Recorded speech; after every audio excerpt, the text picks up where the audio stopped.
All right, morning after. Got my cup. About to get ready to go in a minute, but just wanted to kind of make a quick video because I've been getting asked a lot of questions about why I want Nick Sheridan to be gone, and why I don't really have the patience for a Nick Sheridan as offensive coordinator. Now, listen, as everyone kind of knows at this point now, I am feeling pretty hot about this entire situation with the coaching staff.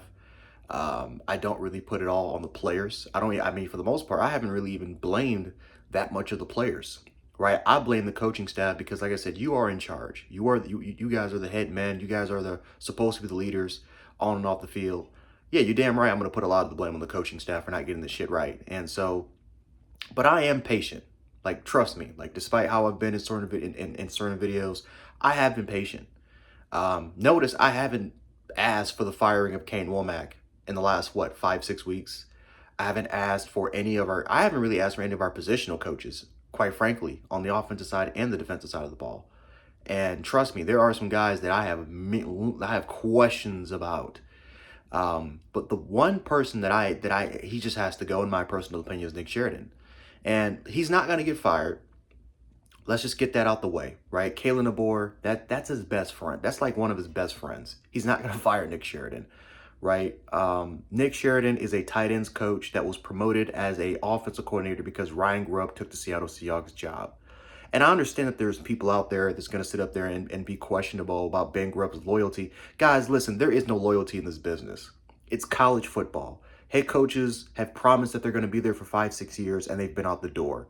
Players nowadays, I mean, dude, we have recruits that keep saying I'm committed to the program, and then all of a sudden 2 minutes later they switch to a different program.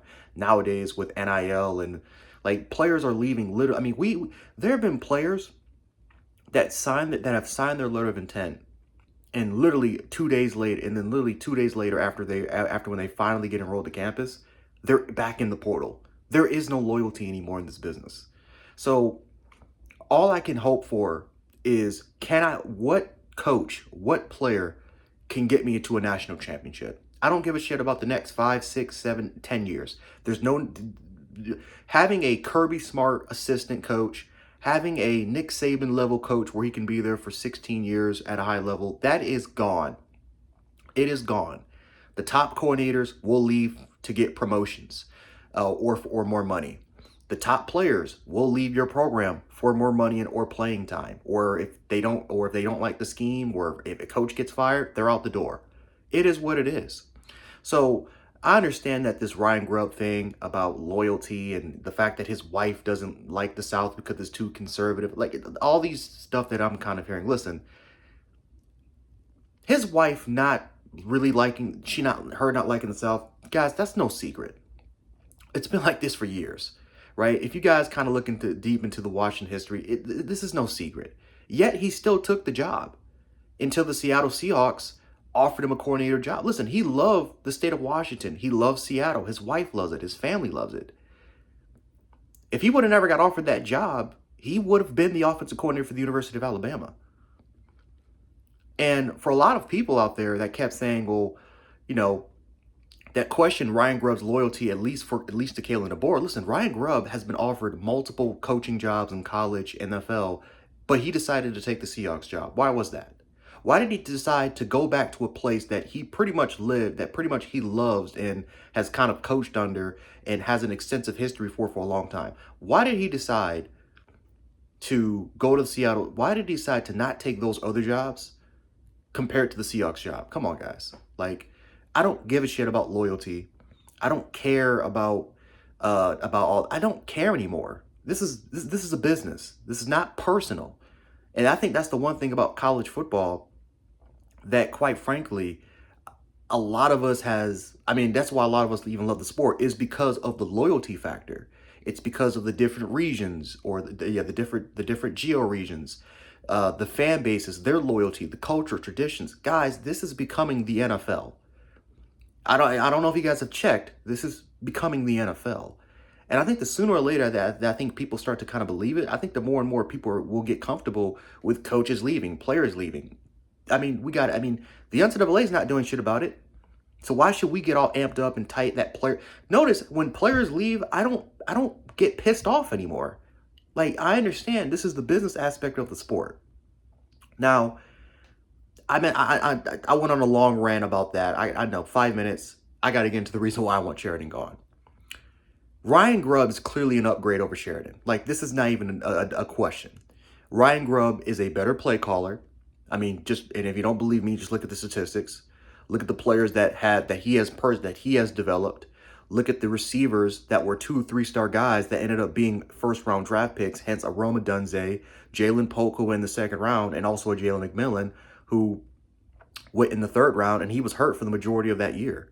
Look at a Michael Penix, who was considered as I don't even think he was even a 2-3-star guy. Michael Penix, in 2 years under Ryan Grubb, was top 5 in the nation in passing yards and passing touchdowns and efficiency.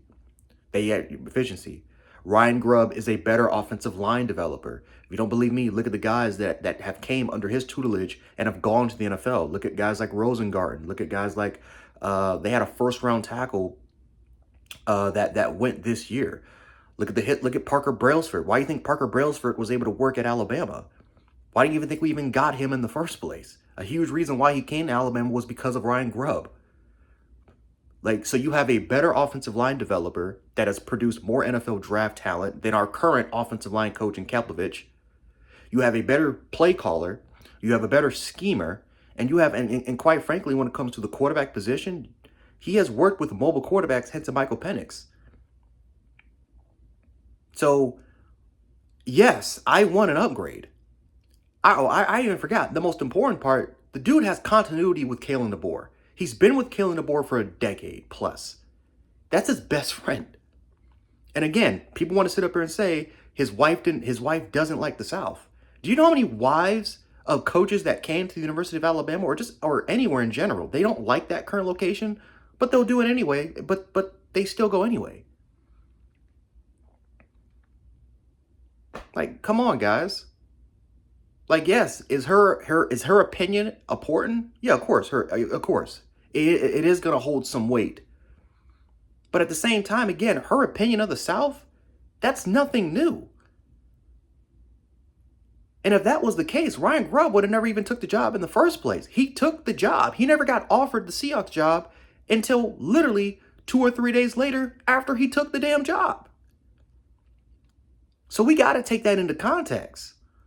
Just like how Steve Sarkisian was supposed to be the offensive coordinator after 16, what happened? He got offered the Atlanta Falcons offensive coordinator job. We hired Brian Daboll.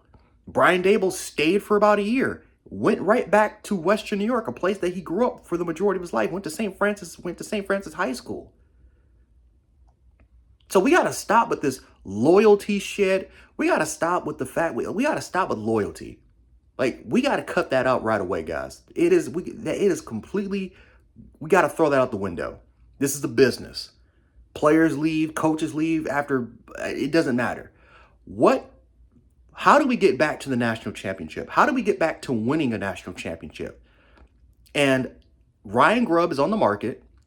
Ryan Grubb did not work well in the NFL, but Ryan Grubb has a history of working well, a recent history of working extremely well in college football.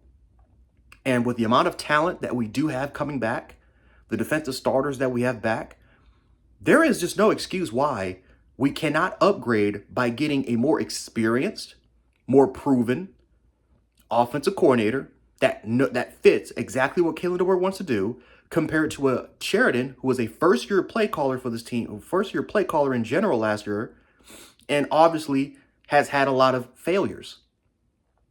Now, next video, I'm going to talk about Jalen Milroe because, again, this video is stretching out. I can make this 20 minutes.